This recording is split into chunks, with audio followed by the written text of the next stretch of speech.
Welcome back to Cards and Comics.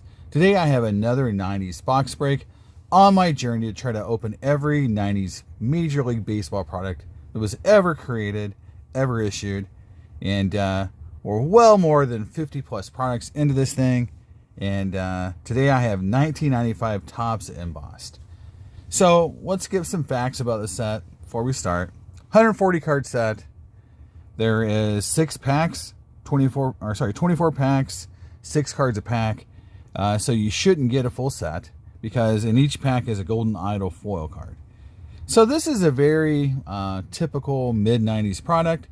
They didn't really understand inserts or parallel rarity yet, so you got 1 per pack. Just think about it if refractors were 1 per pack. No one would really be excited about pulling them like they are today. So this really was kind of the first pass at parallels. Again, you had Fuller Ultra gold cards, gold medallions, 1 per pack. So again, I understand why Topps did it, but it's not something looking back, almost 30 years now, like, oh wow, a Golden Idol card is cool. Now, I've never really seen much of the Golden Idol cards, so they might be really cool, but they're 1 per pack. It's not gonna be very expensive. So looking for Griffey, Jeter, and Thomas. That's my PC guys. And we'll see what we get. So we're going to open this box. I'm back from Germany. So for people who follow this, sort of in real time, I've been in Germany for like over a week. I'm back now. I was in Bad Schwartau, close to Hamburg. Stayed in Lübeck. So a lot of German sounding places. All right, let's see what we got here. Oh man, here we go. No box tops, just a lot of blue. Here we go. Get the packs out. Looks interesting. Looks like it's a premium. I believe this was $2 a pack. So this would have been like $1.95, $2 a pack back in the day, I believe. So, $50 back then. So this is, not the cheapest product, not the most expensive. We'll see what we got here. Start opening this up. I always like to talk to the videos. Now, first impressions are, it might be bricked, but it might just be these are thick cards, so we'll see. Hopefully no bricking. It's always a bad sign. Okay, here we go. Cards are not bricked. That's great. And we'll zoom in a little bit so you can see the cards a little better. All right, Luis Gonzalez. We'll go through every base card. So we shouldn't get a full set. So sometimes I had a suggestion to kind of like, try to see if you can build a set, but I don't think I can this time around. There's just not enough cards. So here is the first Golden Idol. So this is Will Clark. So they're pretty different. So I like the Golden Idols. Definitely like to pull a Griffey or a Thomas or a Jeter. That's Will Clark. And these seem really condition sensitive. So I would say, the pop on these might be really low just because it looks like they're pretty tough to keep in good condition. Mark Langston. Oh. And there is another pretty cool embossed card. So I don't know. I think that's really cool. Not sure. So I'm having a hard time seeing the numbering. This is card number 98. I don't know if the high numbers have kind of like,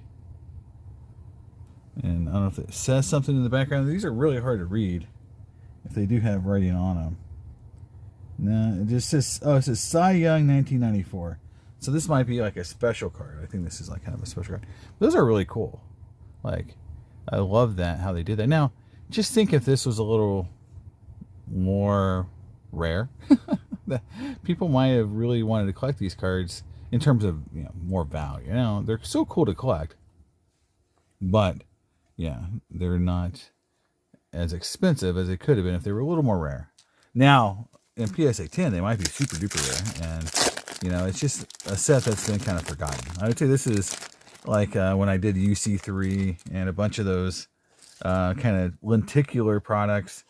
And in fact, I just tried to open a box of top screenplays from 1997, and the product was so deteriorated and actually pretty nasty because of all the packaging was kind of falling apart, that I kind of had to quit doing that video. And I'll kind of edit it and give you guys what, like show you as much as I can. But yeah, it was terrible how that product had kind of turned out.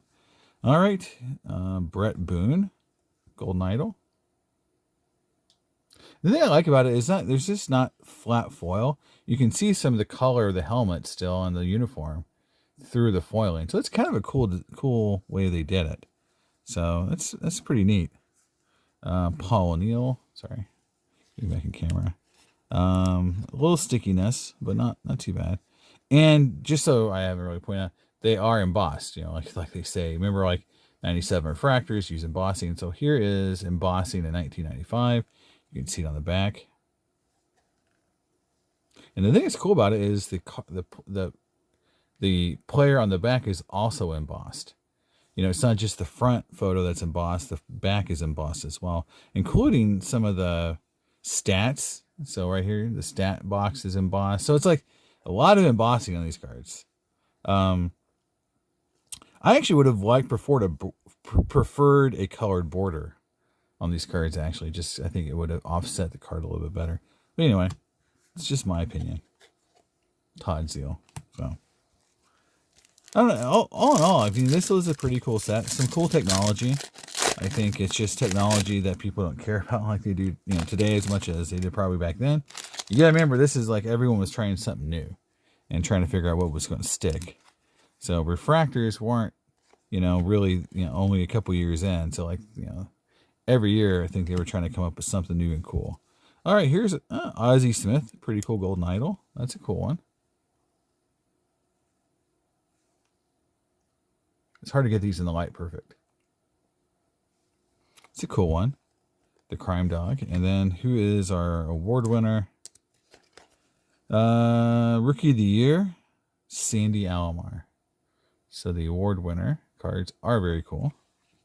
And there's a Kirby Puckett. So I say they did a really good job on design. This is definitely very, very unique. Reminds me again of like some of the, Topps had some really cool designs and ideas, but I think collectors are so, even back then, they're so fickle. People love refractors, but they didn't like lenticular. People, loved embossed, refractors and die cuts, but they didn't like just embossed cards. So, it's like, I think if I was Topps, I'm sure they were like, probably trying to figure out, what do collectors really want? Ooh, there's a Pudge. It's a cool card. Been collecting more of his cards lately. Here is a Palmeiro. So we pull Will Clark and Palmeiro. Interesting. Paul Molitor. And here's a Roger Clemens award winner. Pretty sure that's going to be Cy Young. And he's a Red Sox. That's a really cool card as well. And Ruben Sierra. All right. So I do hope that people, like, if they do watch these videos and have never seen these products open, if you're not going to open the products, because I understand, you may not want all these commons and base cards. But, if you think the Golden Idol card looks cool, here's a Rick Wilkins. And you got a couple of players that you collect, go out and go on eBay and see if you can find one, and I think in PSA 10, they're probably going to be pretty tough cards.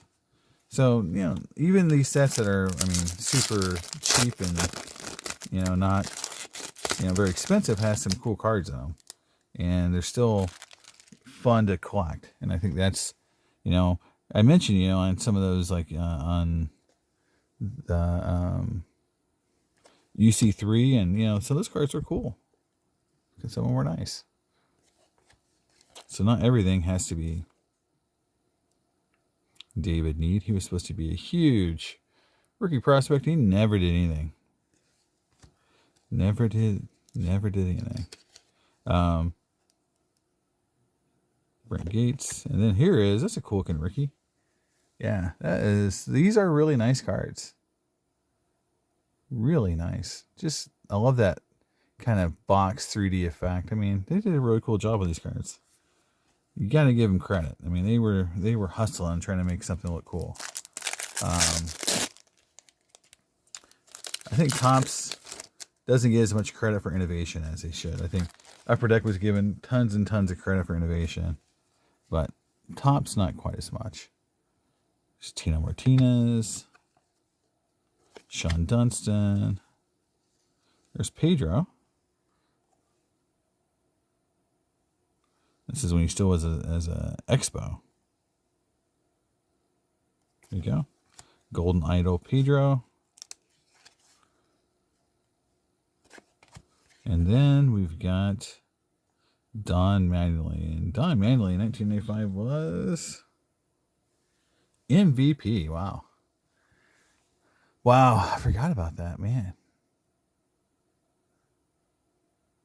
Look at that. Those are cool cards.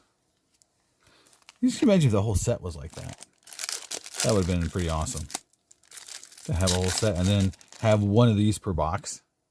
Could you imagine if they had a set where, you know, this was the base card design, this was one per box, and then they had a shiny version of this that's like one in, you know, like one in 144 packs or something. That would have been a killer set. People would collect that.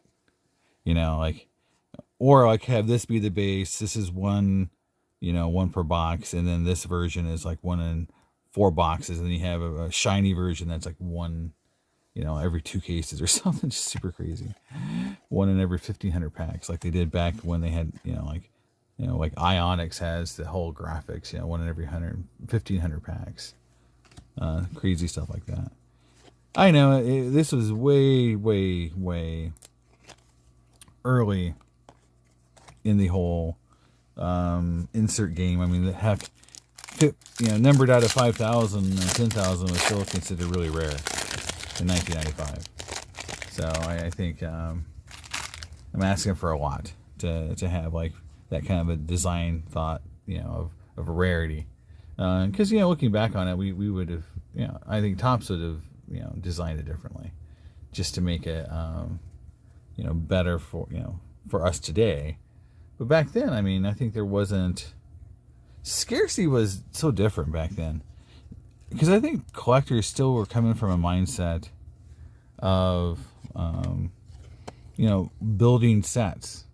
And I think there was this idea of you made something so hard that they couldn't complete it, that would make collectors upset. And I think that did factor in for a few years until people realized that the chase and the opening of product to get the really rare cards was driving sales. And people didn't want to, you know, chase stuff that was not hard to find. You know, I'm not going to open tons of product if I can just, you know, get it every pack. You know, and so they did a smart choice with the refractors back in '93 to make them one a pack, or sorry, one a box. I just feel like that was an interesting choice. I think that was driven completely by how much that product cost to make, how much refractors probably at that time were to print. Hey, there's Mr. King Griffey Jr. There we go, guys. Base Griffey. Pretty sweet. All right.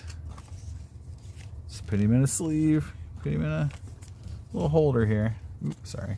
Always hit the cameras. And I think once they got over that, I think once everyone got over the idea that you got to cater to the set collectors, you know, and rarity became more of a commodity to try to move product.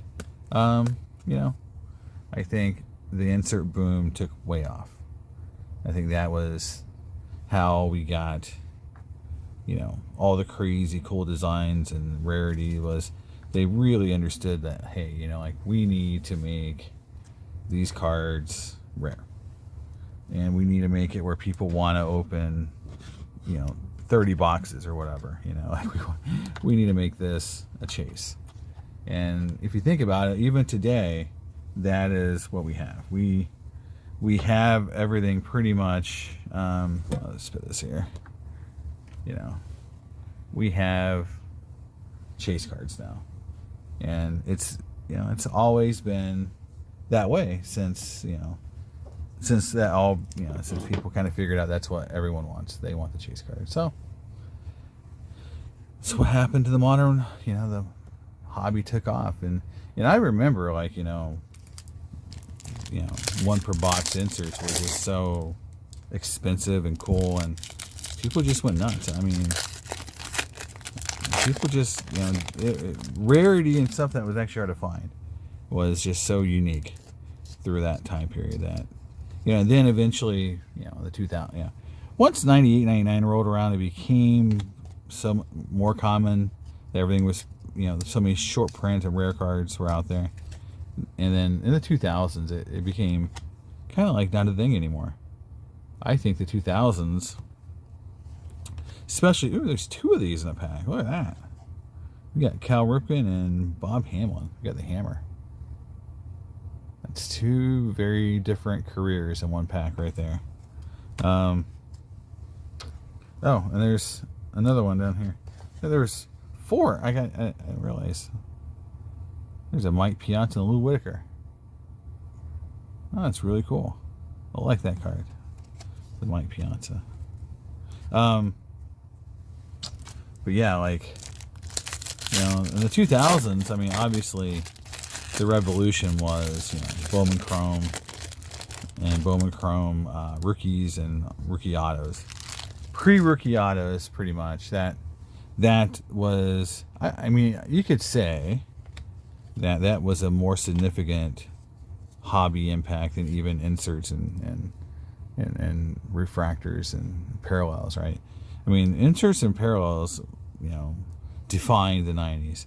But the 2000s and even today is defined by, you know, rookie autos, pre-rookie autos, and then you got the game use autos, you know, that kind of stuff.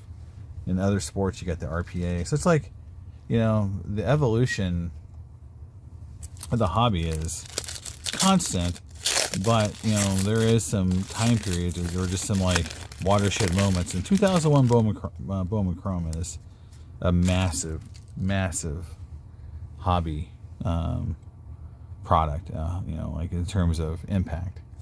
Mike Messina, because, I mean, there's literally, you know, the Pujols rookie, the short printed version, I mean, number to 500. I mean, just the idea that you could have a Hall of Fame player, the best player, you know, of his generation, have a rookie short print to 500 that's autographed.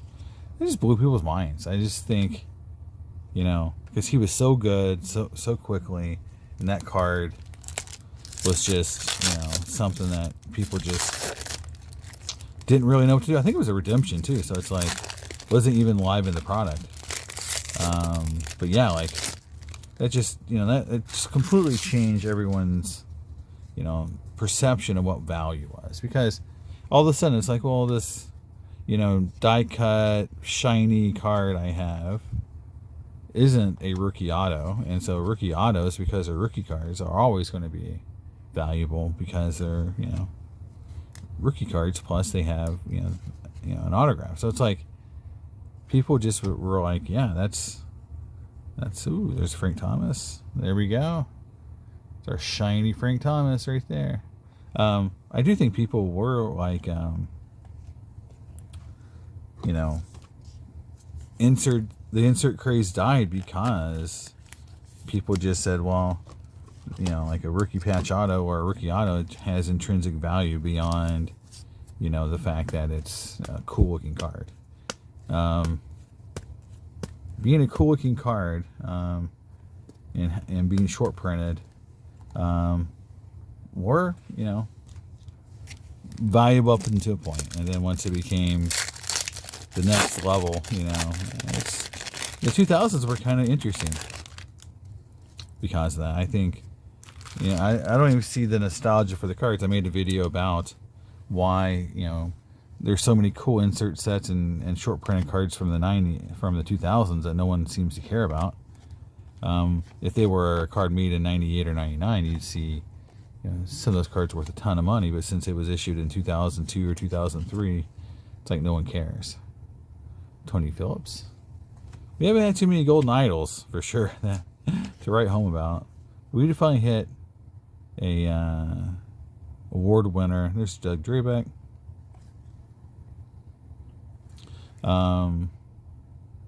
Knobloch.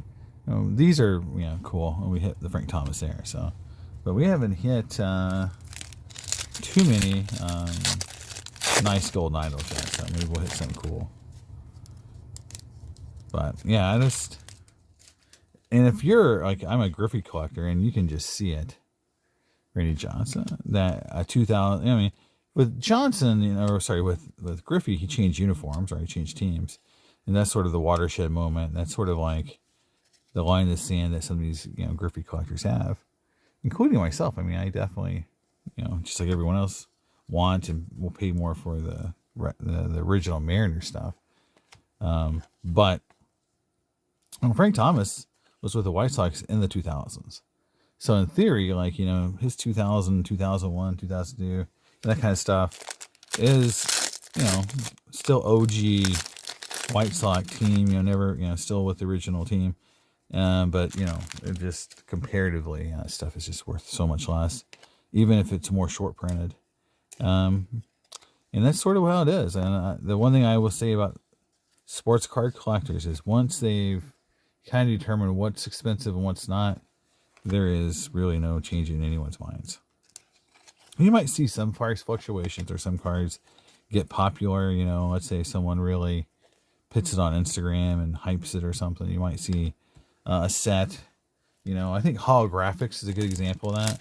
I know there's a lot of guys pumping holographic cards on their on Instagram. All of a sudden, you see the cards flying off at eBay and bringing a lot more money. So that can happen, but in general, people kind of, have made their minds up of what the sets that are cool and which ones that people want to collect and pay a lot of money for. And Chili Davis, our golden idols have been really not great.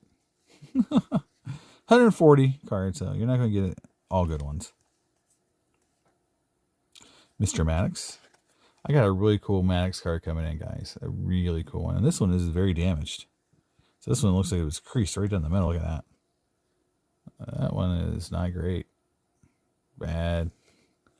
So that probably happened during the printing process, honestly. I mean, think about how much technologies and embossing these and stamping these cards out, that I think being damaged is probably has more of a, you can buy why that card would be damaged compared to a modern card that comes out all messed up and creased, right? Like, they're like printing it in foil and stamping it, and there's all kinds of stuff going on. And then you look at a modern card, and it's like, well, you just had to cut it, and you still couldn't do that. So I have less sympathy, and technology's gotten better. Like, we shouldn't be having worse quality control than we had back in 1995, for sure.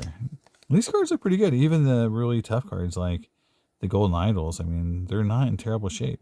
You do see some that have a little like ding here, ding there. But you got to imagine these are really conditions and stuff. So having, a little ding makes, like it's more understandable. Oh, here's Barry Bonds. Very cool. It's actually a really cool looking card. That's our second or third Puckett. That card's really cool. And they are thicker stock. They're not 100-point stock. I would say this is like maybe like 55-point stock, maybe, or maybe 40-point.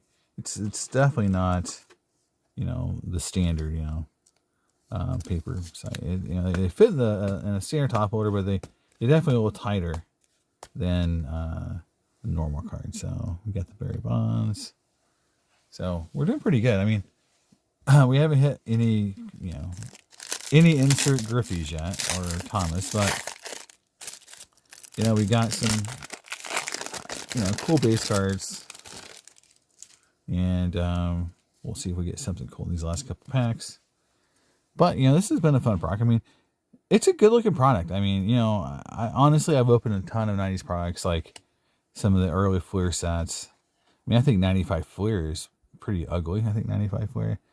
It might be, or 94 flare. I think 94 flare. 94 flare is just ugly. 91 flare is ugly. So like, there are products that are just tough to open because they're ugly. There's no inserts. It's just like, there are going to be products in the 90s. I mean, I'm dreading some of the early 90s stuff, like 91 Donners.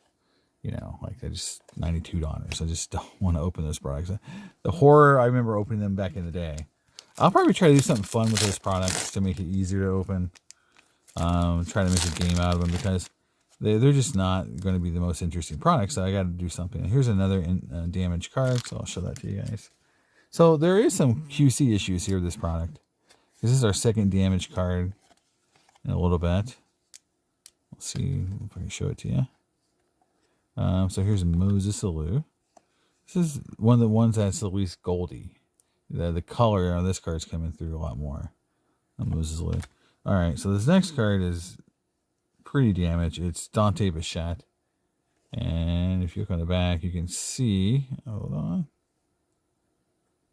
Yeah, the crease right here. Hold on. Yeah, see that's creased.